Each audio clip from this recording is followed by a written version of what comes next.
Xin chào các bạn, mình là Hàn Băng Vũ và các bạn đang xem kênh The Human Base. Ở đây thì chúng mình sẽ trò chuyện với nhau như thời chưa có AI và Internet thì vẫn chưa bùng nổ với các video ngắn. Ở đây thì sẽ không có kỹ xảo, không có chỉnh sửa cắt ghép, chỉ có chúng mình ngồi đây trò chuyện với nhau như những người bạn. Và hôm nay thì chúng ta sẽ tiếp nối chủ đề của video lần trước. Lần trước thì mình đã nói về nữ quyền độc hại.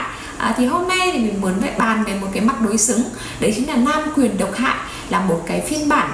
méo mó của nam tính đang lan tràn trên mạng xã hội và trong văn hóa đại chúng. Nam quyền ban đầu là cái hệ thống xã hội chính trị nơi mà đàn ông được nắm giữ quyền lực kinh tế, chính trị và gia đình. Và trong lịch sử thì nam giới thường là người bảo vệ, người lãnh đạo, người gánh trách nhiệm nuôi dưỡng gia đình.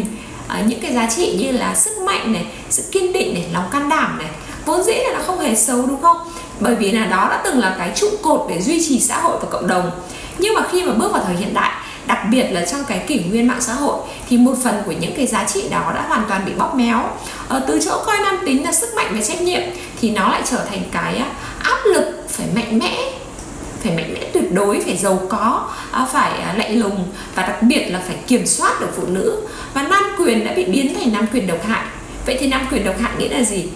Theo mình ấy, thì nam quyền độc hại là tập hợp những cái chuẩn mực và những cái hành vi áp đặt rằng là đàn ông đích thực là phải luôn luôn chiến thắng, là không được thể hiện yếu đuối, là phải thành công về tài chính và phải có quyền kiểm soát trong mọi mối quan hệ. Và nó khác với lại nam tính lành mạnh ở cái chỗ là nam tính lành mạnh thì vốn cho phép nam giới là vừa mạnh mẽ, vừa nhân ái, vừa lãnh đạo mà vừa tôn trọng người khác. Nhưng mà nam quyền độc hại thì nó tước bỏ cái sự đa dạng đó, nó biến nam tính thành một cái khuôn mẫu cứng nhắc.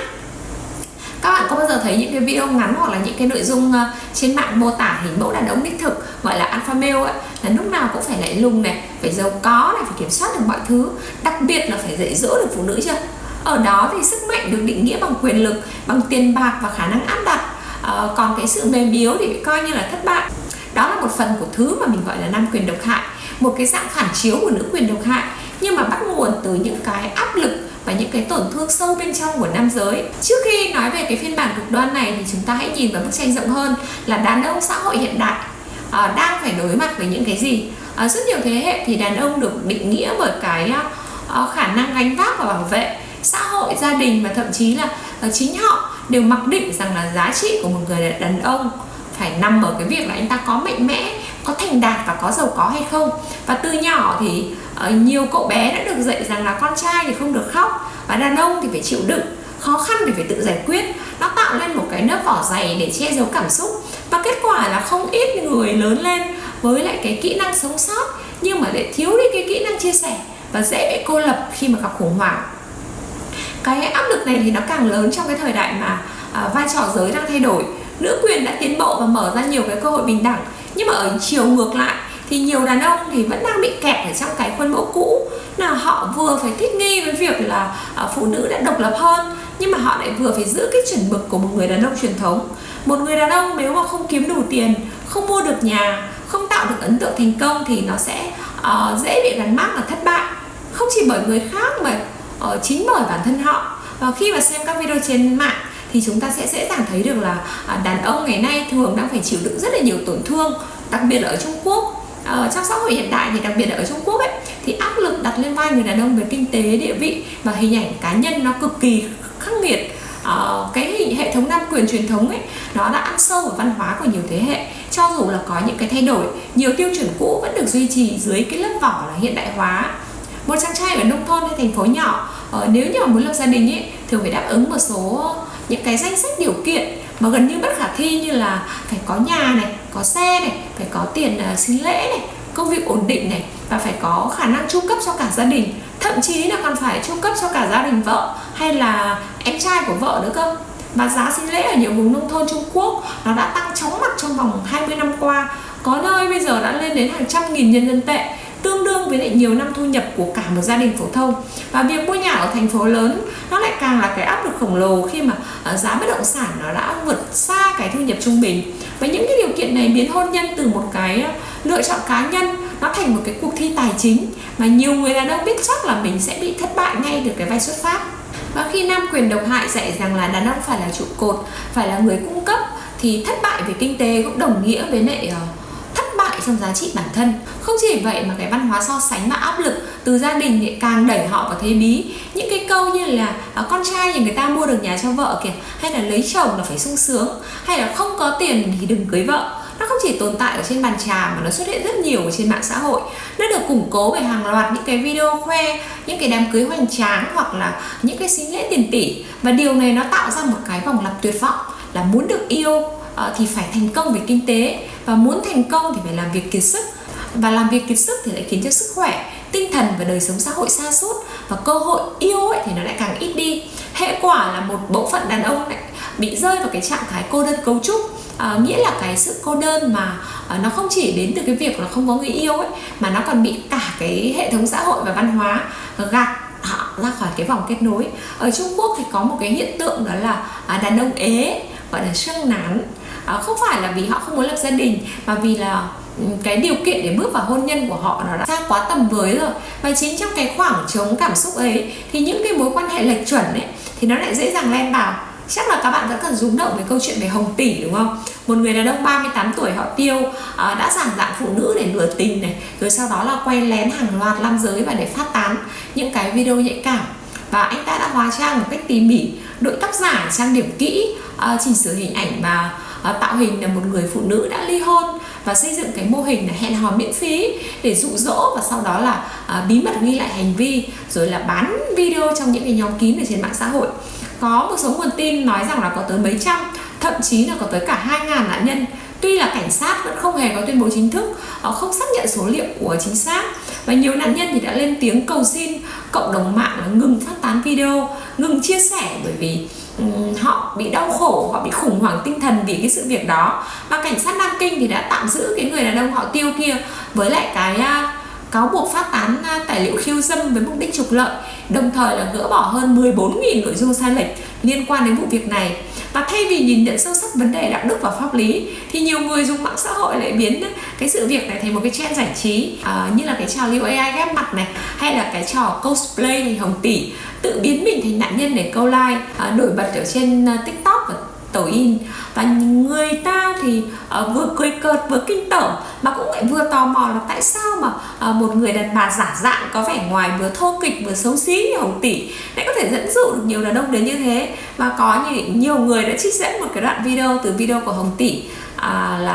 khi mà có một người đàn ông mang cái con cá đến ấy, thì Hồng Tỷ không hề thắc mắc là tại sao anh lại mang con cá đến đây, mà thay vào đó thì Hồng Tỷ khen ngợi là ô, con cá to như thế này mà anh cũng câu được, anh giỏi thật đấy. Có thể đó là một cái lời khen nhỏ, một cái câu động viên, hoặc là một cái cử chỉ quan tâm từ người khác giới. Cho dù là cái lời khen ngợi đó là thật lòng hay là tính toán, thì nó cũng có thể trở thành cái liều thuốc tinh thần mạnh mẽ. Và Hồng Tỷ chinh phục được nhiều đàn ông đến thế thì có lẽ là bởi vì Hồng Tỷ đã chạm đúng cái điểm thiếu hụt lớn nhất của họ, đó là cái cảm giác được công nhận. Vấn đề là khi mà cái sự công nhận ấy nó không đi kèm với sự bình đẳng và tôn trọng thật sự ấy, thì nó dễ trở thành một cái công cụ để thao túng, để lợi dụng, hoặc là để khai thác kinh tế. Và đây chính là cái điểm giao thoa giữa nam quyền độc hại, tức là đặt toàn bộ giá trị đàn ông lên vai trò người cung cấp, và nữ quyền độc hại là khai thác kỳ vọng cung cấp đó giống như một cái quyền lợi đương nhiên. Và các bạn có biết cái phong trào Red Pill không? Cái phong trào Red Pill lấy cảm hứng từ cái bộ phim Ma Trận. Ở trong cái bộ phim đấy thì nhân vật chính được lựa chọn uống viên thuốc xanh hay viên thuốc đỏ. Nếu mà uống viên thuốc đỏ thì sẽ được thức tỉnh và nhìn thấy cái sự thật ẩn giấu ấy. Trong cái cộng đồng nam quyền cực đoan ấy, thì cái việc uống cái viên thuốc đỏ đó nghĩa là nhận ra cái sự thật phũ phàng, rằng là cái xã hội hiện đại và nữ quyền đã tha hóa phụ nữ rồi, rằng đàn ông chỉ có thể tồn tại bằng cái cách là giành lại cái quyền kiểm soát tuyệt đối. Nghe thì có vẻ giống như một cái lời kêu gọi tự lập và tự bảo vệ đúng không? Nhưng mà thực tế thì Red Pill trong nhiều trường hợp ấy, nó đã trở thành cái cánh cửa dẫn tới một cái thế giới đầy định kiến và cái hận thù giới. Các diễn đàn và những cái influencer ấy và cả Red Pill ấy thường đưa ra những cái chân lý như là phụ nữ thì chỉ bị thu hút bởi đàn ông giàu có, quyền lực và ngoại hình nổi bật thôi. Và nếu như muốn được tôn trọng thì đàn ông phải alpha, nghĩa là mạnh mẽ, là không bao giờ được bộc lộ cảm xúc yếu đuối, và phải luôn luôn ở thế trên. Và mọi mối quan hệ đều là cuộc chiến quyền lực, nơi mà người đàn ông nhượng bộ ấy, thì sẽ làm mất giá trị ngay lập tức. Những cái thông điệp này nó đánh thẳng vào cái nỗi bất an của nam giới, đặc biệt là những người mà từng thất bại trong tình cảm hoặc là bị coi thường trong xã hội, giống như là một cái loại thuốc tâm lý nhanh chóng.